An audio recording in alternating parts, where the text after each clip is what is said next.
महासंत अतीत से आज तक के सबसे विलक्षण महापुरुष परम पूज्य स्वामी जी महाराज, हमारे वरिष्ठ सत्संगी गुरु भाई,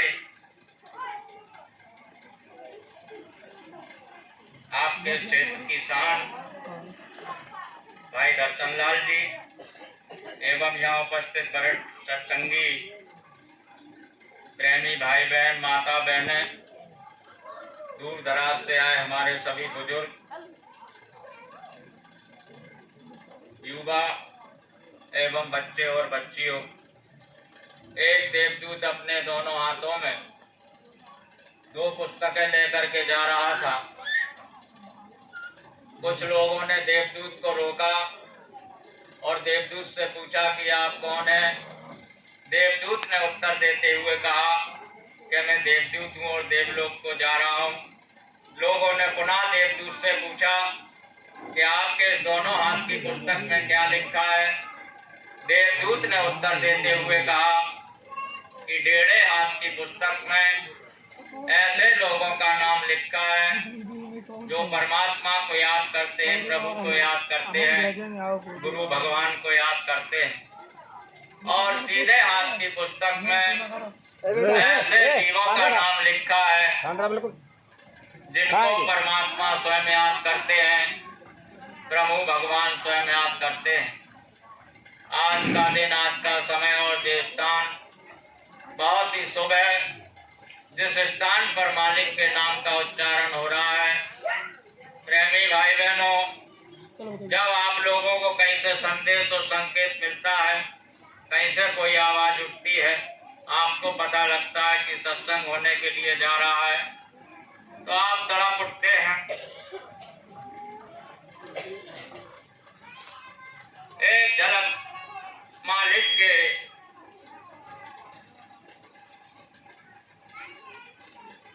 दर्शन और दीदार की,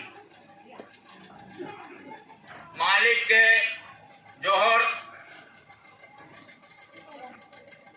और मालिक की शान की, मालिक की वाणी और मालिक के वचन की, उसको सुनने के लिए आपकी आत्मा और आपका मन तड़प उठता है और आप सत्संग सत्संग सत्संग सत्संग की रट लगा करके जहाँ कहीं सत्संग होता है उस स्थान की तरफ चल पड़ते हैं। आप सबको ये समझने की जरूरत है कि सत्संग है क्या, सत्संग किसको कहते हैं और सत्संग किसके लिए होता है और सत्संग का महत्व क्या होता है। सबसे पहले यह समझ में आना चाहिए, सत्संग किसी कथा वार्ता का नाम नहीं है, सत्संग किसी किस्से कहानी का नाम नहीं है। सत्संग वो वस्तु है कि उसको सुन करके कौवा हंस बन जाता है।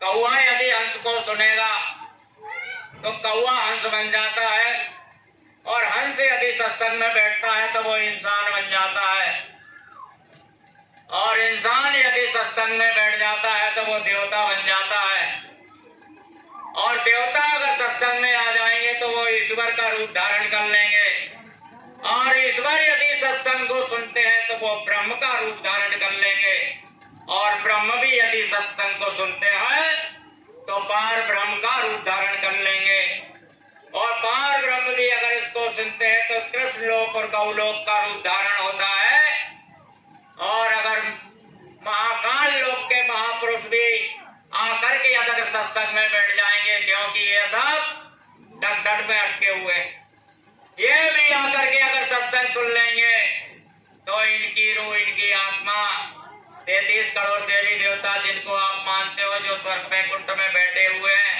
ये भी उसी सच्चे मालिक की आराधना उपासना कर रहे हैं, हाथ जोड़ करके कर रहे हैं कि हे मालिक, एक बार हमको नर्तन मनुष्य शरीर दे दो, ये देवलोक और स्वर्गलोक का राज्य हमको नहीं चाहिए।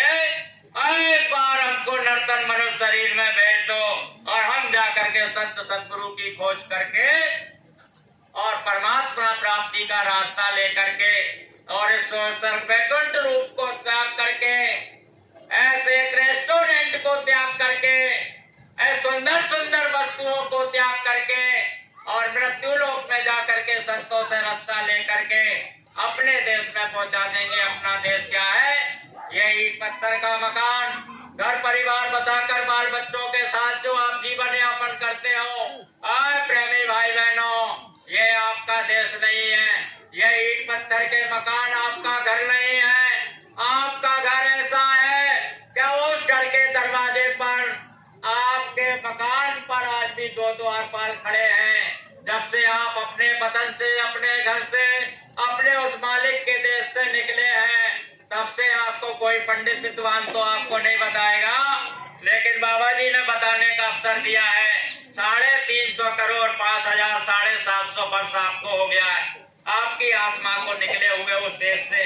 जब से आप इसी भूल भुलैया में 84 में नरकों के अंदर बार बार नर्तन शरीर मिलता है, मृत्यु लोक में जन्म होता है, शादी ब्याह करके बाल बच्चों को जन्म दिया जाता है, ईट पत्थर का मकान बनाकर 60 70 80 साल का जीवन यापन करके और मनुष्य शरीर का समय पूरा हो जाता है।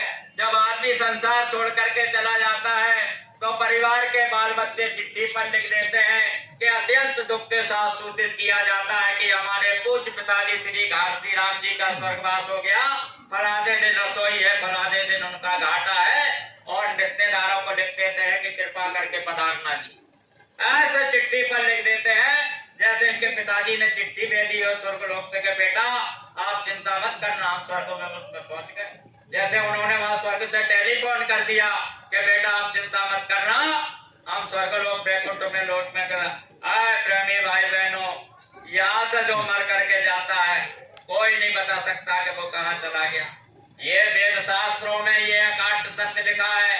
रामायण, गीता, वेद, पुराण, कुरान, उपनिषद जो सुबह से शाम हम तक रखे दिखते हैं, ये इसमें संकेत करते हैं। जब कोई बड़ा आदमी होता है, MP MLA मिनिस्टर होता है, कोई गांव का पटेल होता है, कोई बड़ा सेठ साहूकार हो जाता है, गरीब अमीर और कोई भी किसी जाति धर्म का जब आदमी मरता है, लोग 4 लकड़ी पे लगा करके उसको शमशान घाट में ले जाते हैं। नीचे लकड़ी, ऊपर गड्ढा, बीच में सोरा बंधा। ये कैसा गोरख धंधा, ये कैसा गोरख धंधा। लकड़ी गड्ढा में आग लगा दिया, चक्कर काट करके लोग घर में आ गए। प्रेमी भाई बहनों, इस तरीके से अपने घर परिवार में कोई भी शरीर त्यागता है, सबकी गति यही होती है।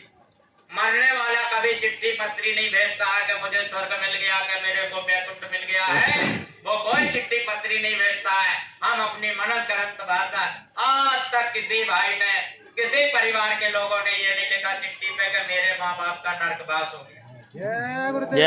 मुर्गा खाने वाले को लिख रहे स्वर्गवास हो गया, अंडा खाने वाले को लिख रहे स्वर्गवास हो गया, मछली और बकरा खाने वाले को भी स्वर्गवास, और दारू पीने वाले को भी स्वर्गवास।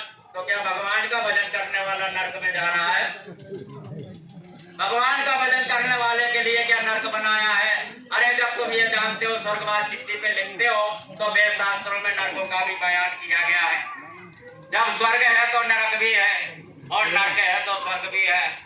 प्रेमी भाई बहनों, हमारा सबका देश सत्यलोक है, जहाँ कभी गर्मी पड़ती नहीं, कभी बरसात होती नहीं, कभी ठंडी होती नहीं। कोई वहाँ हिंदू नहीं है, कोई मुसलमान नहीं, कोई सिख नहीं, कोई ईसाई नहीं, कोई खेती नहीं, कोई दुकान नहीं, कोई दफ्तर का काम नहीं, किसी प्रकार का कोई जाति पाति का लड़ाई झगड़ा नहीं। ऐसा सुंदर हमारा देश है जिसमें नूर ही नूर, प्रकाश ही प्रकाश का देश है। लेकिन काल भगवान ईश्वर, जिनको मुसलमान खुदा कहते हैं, उन्होंने कठिन तपस्या करके करोड़ों करोड़ों वर्ष तक इन जीवात्माओं के लिए मांग लिया।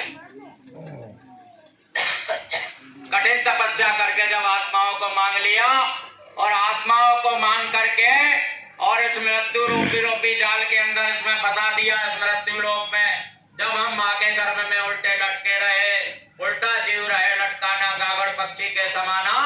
9 महीने जब माँ के गर्भ में नीची मुट्ठी ऊपर पैर थी, माँ गरम दूध खा पी रही है, माँ गरम दलिया खा रही है, माँ गरम रोटियां खा रही हैं, और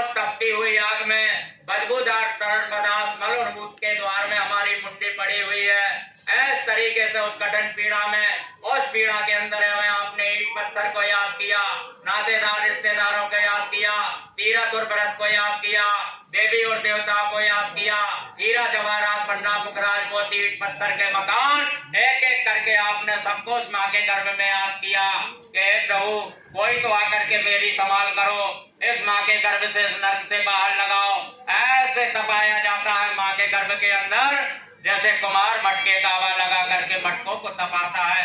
9 महीने तक आप तपते रहे और तीरथ और व्रत, देवी और देवता, पिछले जन्मों के पूजा और पाठ, एक एक चीज को आपने याद किया, लेकिन आपकी मदद करने वाला माँ के गर्भ में कोई नहीं मिला।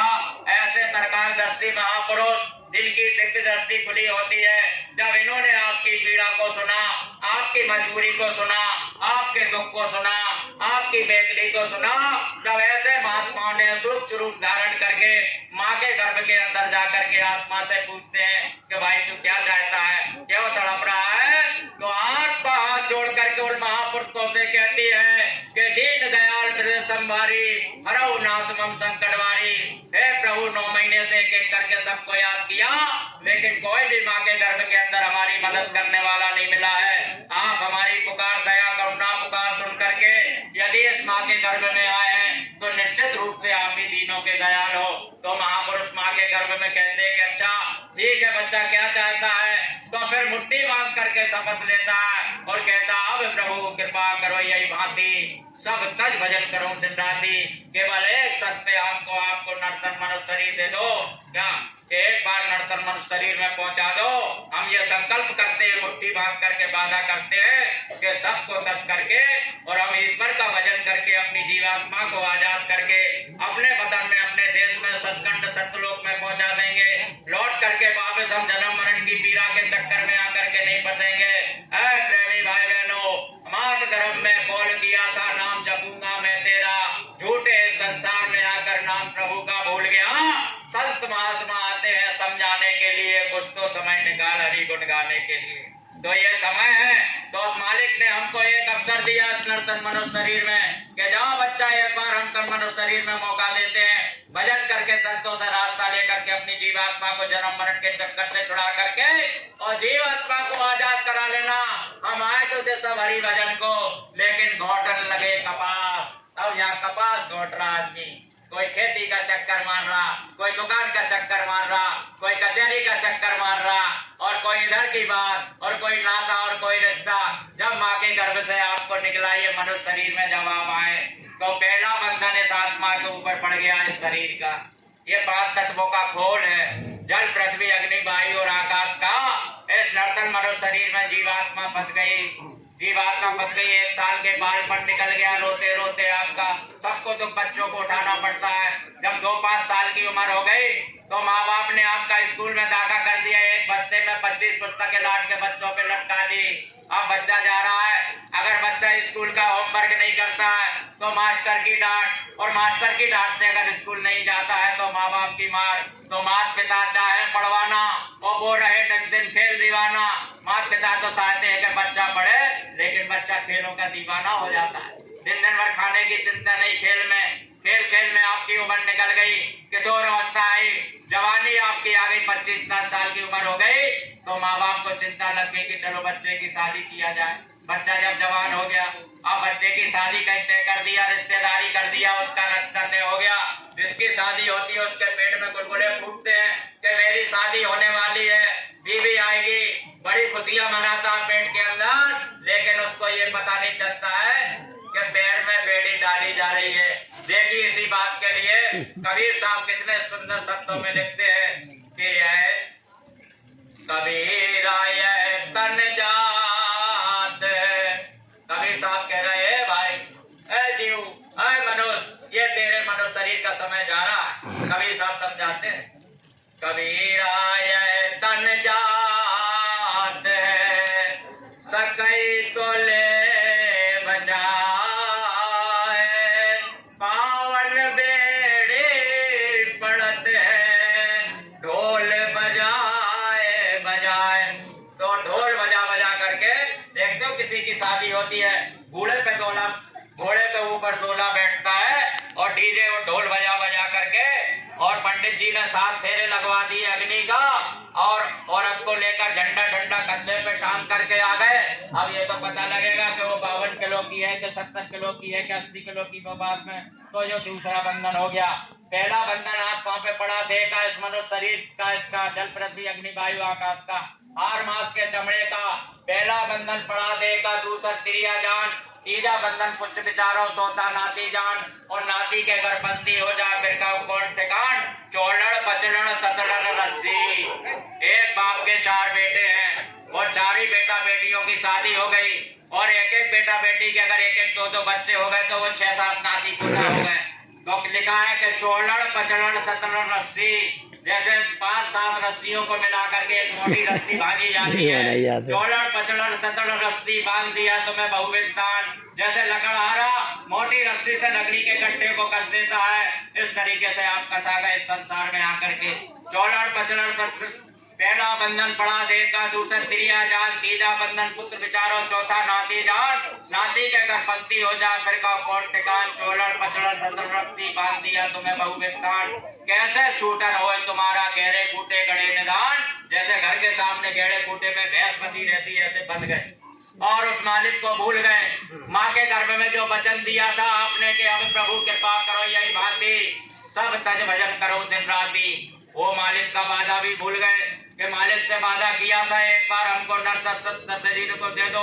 चोलड़ पचड़न सतड़न रस्सी बांध दिया तुम्हें बहुविस्तान, कैसे छूटन हो तुम्हारा गहरे कूटे गड़े निदान, जग की लाज और कुल मर्यादा ये बंधन पर सर पे ठान, और लीक पुरानी छोड़ो ना ही छोड़ो तो फिर जग की ना। अभी बाबा जय गुरुदेव के लोगों को लोग देते हैं, अरे इनको तो बाबा जी का भूत चढ़ गया, इनको तो ये चल गया, अरे इनको भूत नहीं चढ़ा है। इनमें से कितने लोग ऐसे बैठे जिनकी तीसरी आंख खुली है। अभी आप यहाँ से कथा वार्ता सुन करके जाओगे और ये जाएंगे किसी कमरे में बैठ करके ऊपर से कपड़ा देखेंगे, आपको खटियों पर जाकर के घुर्राओगे और ये स्वर्ग वैकुंठ के देवी देवताओं को देखेंगे, ईश्वर के लोक में जाएंगे। अरे ये एक आवाज पर ऐसे ही थोड़ी आकर के बैठ जाते हैं। कितनों की इनमें आंख खुली है, लेकिन आप इनसे पूछोगे भाई की आंख खुल गई तो कोई नहीं बताएगा, क्योंकि आपके घर में भी सोना चांदी हीरा जवाहरात छुपा छुपा के संदूक में रखते हो। आप किसी को बताते हो मेरे घर में इतना सोना है, मेरे घर में इतना धन है, ऐसे ये भी उस दौलत को छुपा के रखते हैं, क्योंकि ये बाबा जी का आदेश है कि बच्चा किसी को बताना नहीं, ऊपर ऊपर की बात तो कुछ बता देना। इस माइक की आवाज थोड़ा कम है, फिर होने दो। तो बाबा जी ने कहा कि भाई इसको छुपा करके रखना, इस बात को बताने, तो कहा चोलड़ पचड़न सतड़न रस्सी बांध दिया तुम्हें बहुविस्तान, कैसे छूटन हो तुम्हारा गहरे कूटे गड़े निदान, जग की लाज और कुल मर्यादा ये बंधन पे सर पे ठान, लीक पुरानी छोड़े ना ही तो छोड़े तो तुम जग की। हाँ, तो जब माँ के गर्भ से हम तो जब माँ के गर्भ में थे तो सबकी देखो इधर ये दोनों आंखों के बीच में जहाँ माता बहनें टीकियां लगाती है और भाई लोग तिलक लगाते हैं, इसी स्थान पर आत्मा बैठी है, लेकिन लोग इधर दोनों आंखों के बीच में तिलक लगाते हैं, उनको पता नहीं है कि तिलक क्यों लगाया जाता है। माता बहनों की शादी हो जाती है, पैर में बिछुड़ी पहन लेती है, मांग में सिंदूर भर लेती है, पता लग जाता है कि शादी हो गई, लेकिन ये टीकी क्यों लगाती है? टीकी का एक मतलब और तिलक का भी एक मतलब है। लक का मतलब होता है देखना। जब द्वापर त्रेता के युग में ऋषि मुनि साधकों से साधना कराते थे तो ऐसे बैठा देते थे, ऋषि महात्मा तखत पर बैठ करके कहते थे कि दोनों बाहर की आंखों को बंद करो और अंदर की आंख को तीसरे तिल पे उसको देखो, उसको लगना है तिलक, उस तिल को लगो, अंदर में काला बिंदु है, उस काले बिंदु को लगो, उसको देखो। ये आध्यात्मिक यात्रा का पहला पाठ है, उसको लगो। तिलक तिलक शब्द वेद शास्त्रों में आ गया, नहीं जानने के कारण लोग चमड़ी पे तिलक लगाने लगे। जिसने 3-4 इधर खींच लिए लंबे लंबे और पूरा गला भी पोत लिया, उसने काला पीला और इधर भी लगा लिया, इधर भी लगा लिया, वो सबसे बड़ा महात्मा हो गया। धूनी भस्मी लगा करके वो सबसे बड़ा महात्मा। तो तिलक का मतलब होता है तिल को लगना, तो वो तिलक शब्द वेद शास्त्रों में आ गया, नहीं जानने के कारण लोग तिलक लगाने लगे। माता बहनों से जब ऋषि माताएं साधना कराती थी तो उनसे पूछती थी कि तुम्हारे अंदर की दृष्टि तीसरे तिल पे टीकी या नहीं, वो टीकी शब्द वेद शास्त्रों में आ गया, नहीं जानने के कारण लोग माता बहनें यहाँ टीकी लगाने लगी। प्रेमी भाई बहनों, इन दोनों आंखों के बीच में ही आत्मा बैठी है, उस मालिक ने उसमें बैठा दिया और हमको एक मौका शरीर में दिया और कहा कि देखो किसी संत महापुरुष को ढूंढ करके तुम अपनी जीवात्मा को उनसे रास्ता लेना और अपनी जीवात्मा को जगा लेना। लेकिन लोग किसी महापुरुष को ढूंढना, किसी पूरे गुरु को करना, लेकिन आज लोग कहते हैं अरे भाई गुरु करने की क्या जरूरत है, माता पिता की सेवा कर लो, वो सबसे बड़े गुरु होते हैं। ये बात बिल्कुल सत्य है, वेद शास्त्रों में लिखा है कि माता पिता गुरु होते हैं, लेकिन माता पिता की सेवा करने से आपका मुक्ति मोक्ष नहीं हो सकता, आपका कल्याण नहीं हो सकता, क्योंकि हमारे माता पिता भी एक साधारण मनुष्य हैं। अगर वो किसी संत सदगुरु की शरण में है और संत सदगुरु की उन पर यदि दया हो जाए माता पिता पर, और फिर वो माता पिता यदि हमको रास्ता बता दे और फिर हम उनकी सेवा करें, तब तो आत्म कल्याण हो सकता है। लेकिन हमारे माता पिता को भी गुरु नहीं मिला और हमको भी गुरु नहीं मिला, तो माता पिता की सेवा करने से किसी का मुक्ति मोक्ष नहीं हो सकता। लेकिन ये वेद शास्त्रों में लिखा कि माता पिता गुरु होते हैं, तो आप इसको भी समझ लीजिए कि माता पिता किस बात के गुरु होते हैं। तो कहा पहला गुरु पितुर माता, जो है रक्त बीज के दाता। माँ 9 महीने तक गर्भ में बच्चे को पालती है, बीज धारण करती है पिता का, तो कहा पहला गुरु पितुर माता जो है रक्त बीज के दाता। दूसरा गुरु है दाई, जिसने गर्भ की गांठ छुड़ाई। तीसरा गुरु ने नाम उचारा, जिससे संसारी नाम धराया। चौथा गुरु ने शिक्षा दीना, जिससे संसारी वस्तु छीना। पांचवा गुरु ने दीक्षा दीना, राम कृष्ण का सुमरन कीना। छठवां गुरु ने सबरन तोड़ा, ओमकार से नाता जोड़ा। सतवां गुरु सत शब्द लखावा, और जहाँ का जीव तहाँ पहुँचावा। लखाने का मतलब होता है दिखाना। सातवां गुरु को कि सतगुरु कहते हैं। सतवां गुरु सत शब्द लखावा, जहाँ का जीव तहाँ पहुँचावा।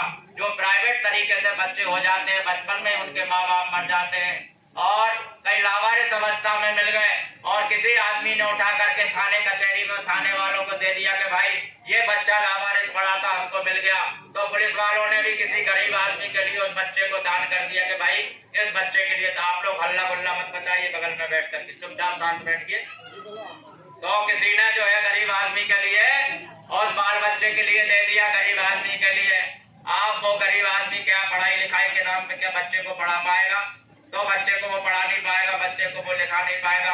अब वो बच्चा गरीब रह गया, पढ़ाई लिखाई के नाम पे अंगूठा टेक, धंधा व्यापार के नाम पे कुछ नहीं जानता।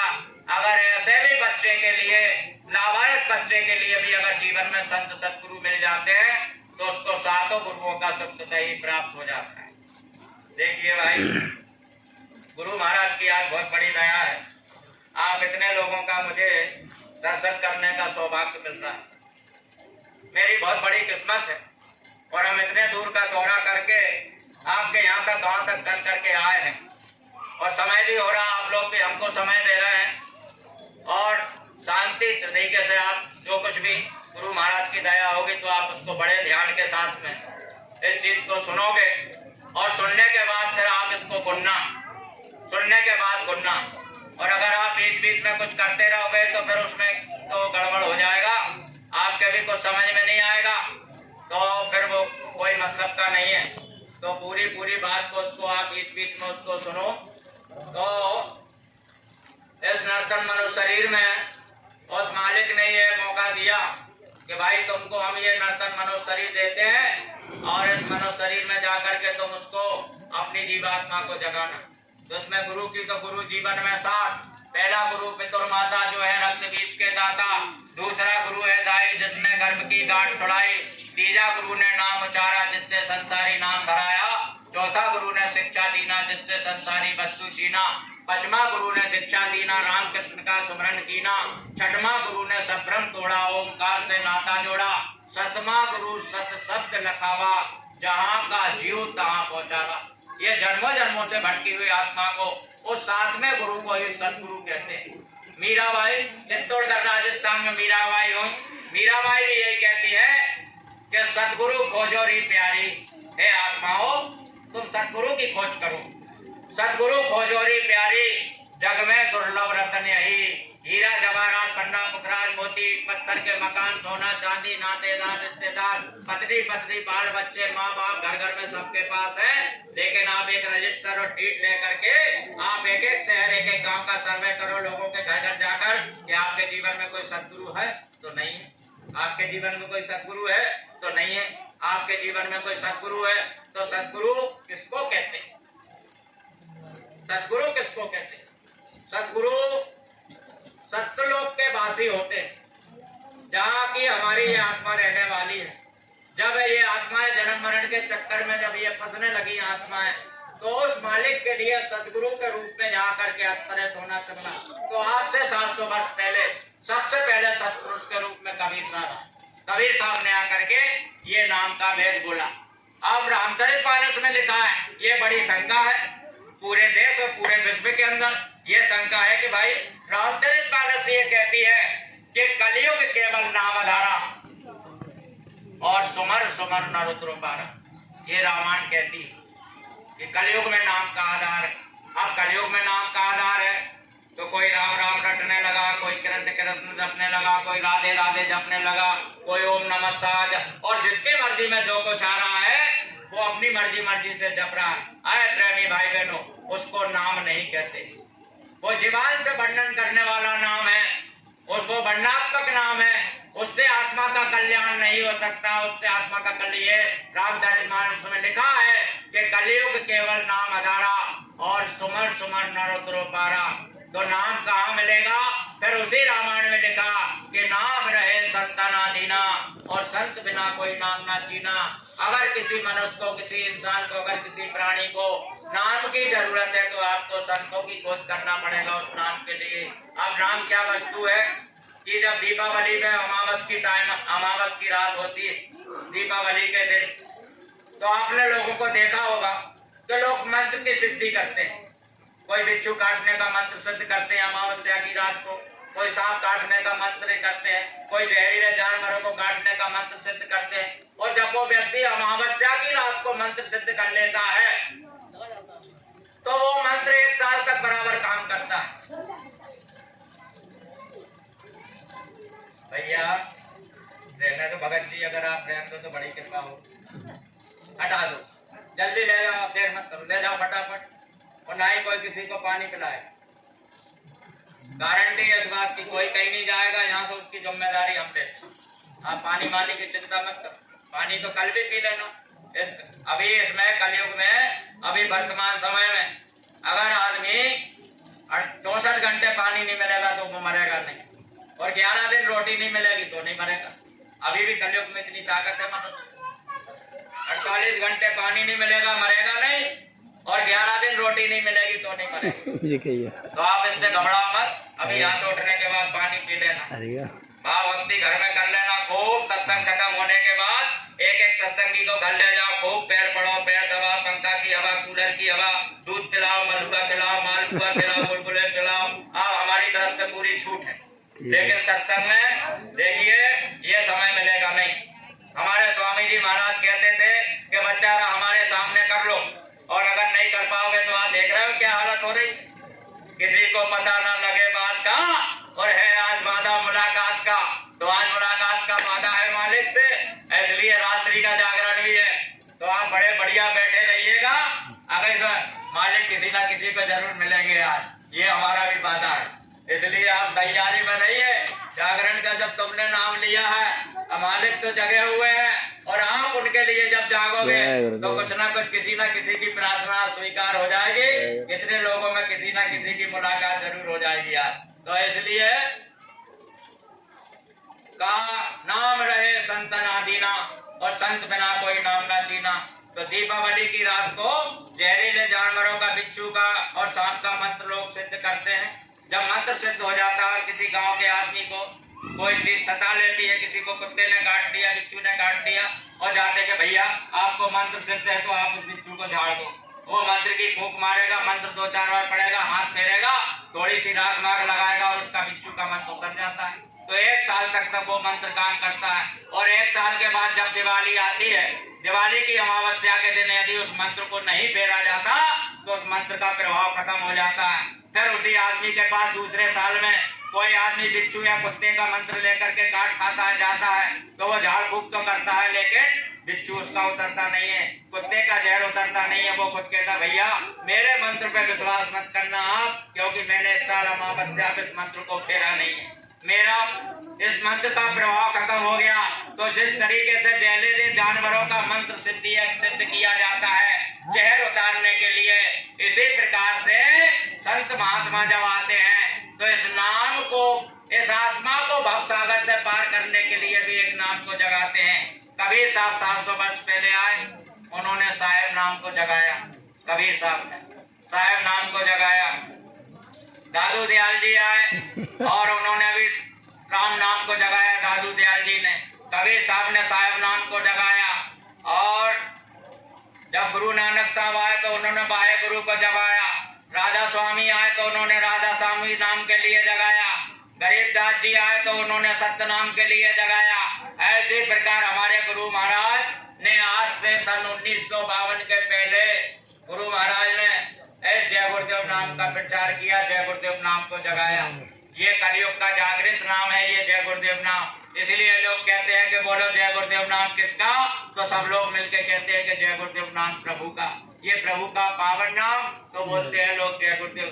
जय गुरुदेव ये कलयुग का पवित्र नाम है। अब कोई आदमी यदि राम राम जप रहा, और अब कौन से राम को जप रहा हो, क्योंकि राम एक तो है नहीं, राम चार, राम एक नहीं, चार राम, और चार ही रामायण। राम चार होंगे तो रामायण भी चार होंगी, उनकी महिमा उसमें लिखी होगी। तो चार राम, एक राम दशरथ के बेटा, एक राम तो वो हुए जो अयोध्या में जहाँ भी मंदिर बना है, दशरथ के पुत्र के नाम था राम, एक राम होते, उनके शरीर का नाम राम था। एक राम दशरथ के बेटा, एक राम घट में लेगा। रामायण में लिखा है कि ईश्वर अंश जीव अविनाशी, चेतन अमल सहित सुख राशि। जो घट में व्याप्त है, कहते हैं पशु में भी, पक्षी में भी, इसमें भी, उसमें भी, इंसानों में भी, सब में ये आत्मा रूपी जो मालिक बैठा हुआ। तो एक राम दशरथ के बेटा, एक राम घट में लेटा, और एक राम का जगत पसारा। लोग कहते हैं परमात्मा कण में व्याप्त है। आप पत्थर में जाइए, बड़े बड़े तीर्थों में जाइए, ऋषिकेश जाइए, आप कैलाश पर्वत पे जाइए, एक पहाड़ है, और नीचे देखिए आप आदमी पानी खोद रहा है तो पानी नहीं गिर रहा, लेकिन पहाड़ के ऊपर ही पीपल का पेड़ उगा है, और पीपल की जड़ के पास से पानी टपक रहा है, और इतने ऊंचे पहाड़ से वो नीचे गिर रहा है। तो क्या वो मालिक नहीं, वो मालिक कण में व्याप्त है। एक राम दशरथ के बेटा, एक राम घट में लेटा, एक राम का जगत पसारा, और एक राम है सबसे न्यारा। उस न्यारे राम को ही संतों ने राम कहा है, जो सबका मालिक है। शिरडी के साईं बाबा ने कहा कि सबका मालिक है। हिंदू का भी वही, मुसलमान का भी वही, सिख का भी वही, ईसाई का भी वही, अमीर का भी वही, गरीब का भी वही, ब्राह्मण का भी वही, ठाकुर का भी वही, बनिया का भी वही, वैश्य का वो वही, पढ़े लिखे का वही, अनपढ़ का भी, और गंवार का भी, सबका भी वही है। चोर और साहूकार का भी वही है, सबका वो मालिक है। तो कहा कि सबका मालिक एक है। तो 350 करोड़ 5,000 750 वर्ष हमको जब से हम उस देश से निकले हैं, तब से इस मृत्यु लोक की भवसागर में आते हैं। ईश्वर ने कठिन तपस्या करके इन्होंने जो है ऊपर से सत्यलोक से आत्माओं के लिए मांग लिया, और मांग करके जब मृत्यु लोक में आकर के फंसा दिया। अब उन्होंने उस कर्मों का विधान बना दिया, पाप बना दिया, पुण्य बना दिया, अच्छा बना दिया, बुरा बना दिया। ये चार वेद जो हमारे धर्म पुस्तकें लाल कपड़े में बंधी रहती है, जिनका पंडित विद्वान संसार के लोगों को दिन रात पठन पाठन करके सुनाते हैं, इन चार वेदों के अंदर केवल 1 लाख श्लोक हैं। 1 लाख श्लोक में 80,000 कर्म कांड, 16,000 उपासना कांड, 4,000 ज्ञान कांड, यानी एक वेद के अंदर में 20,000 कर्म कांड, 4,000 उपासना कांड, 1,000 ज्ञान कांड। दूसरे वेद के अंदर भी 20,000 कर्म कांड, 4,000 उपासना कांड, 1,000 ज्ञान कांड। तीसरे वेद के अंदर भी 20,000 कर्म कांड, 4,000 उपासना कांड, 1,000 ज्ञान कांड। चौथे वेद के अंदर भी 20,000 कर्म कांड, 4,000 उपासना कांड, 1,000 ज्ञान कांड। कुल मिलाकर के हो गए 80,000 कर्म कांड, 16,000 उपासना कांड, 4,000 ज्ञान कांड। ये तो अब इन 80,000 कर्मकांड को समझने की जरूरत है कि कर्मकांड है क्या। कर्मकांड में आ जाता है जितने प्रकार की आप पूजाएं करते हैं, पीपल को जल चढ़ाइए, आप सूरज को जल चढ़ाइए, आप किसी पत्थर की पूजा कीजिए, किसी आप पहाड़ की पूजा कर दीजिए। आप अगर जितने भी प्रकार की पूजाएं करते हैं, पीपल और पेड़ों की जितने प्रकार की नाना भांति की पूजा होती हैं, ये सब कर्मकांड में आती हैं। हड़ताल तक 30 की पूजा करो, आप शंकर जी की पूजा करो, आप ब्रह्मा जी की पूजा करो, आप विष्णु जी की पूजा करो, आप गणेश जी की पूजा करो। आप जितने प्रकार की भी ये पूजाएं करते हैं, ये सब 80,000 कर्मकांड के आ जाती हैं। 16,000 उपासना कांड है। गुरुवार का व्रत करो, शुक्रवार का व्रत करो, नवरात्रि का व्रत करो, आप 11 का व्रत करो, आप हड़ताल का 30 का व्रत करो, आप दोष का व्रत करो, आप एक पैर से पानी में खड़े हो जाइए, आप पैरों को बांध करके आम के पेड़ पे लटक जाइए, आप धूनी लगा लो, भस्मी लगा लो, गुड़मुंडी चुटैया करा के चुटैया में 5 गठान लगा लो, तूमा ले लो, कमंडल लगाओ, भस्मी लगा लो, आप धूनी लगा लो, आप ये जितने प्रकार के ये सब उपासनाओं में आ जाते हैं। ये 16,000 प्रकार की उपासना है। 4,000 केवल ज्ञान कांड का मतलब होता है परमात्मा प्राप्ति का रास्ता है। तो आप बताइएगा जब 80,000 कर्म कांड का जाल पिता हुआ है तो आदमी ज्ञान प्राप्त बेचारा वो करेगा कहाँ से ज्ञान पड़ेगा? आगे जो है तो बड़ी तपस्या है।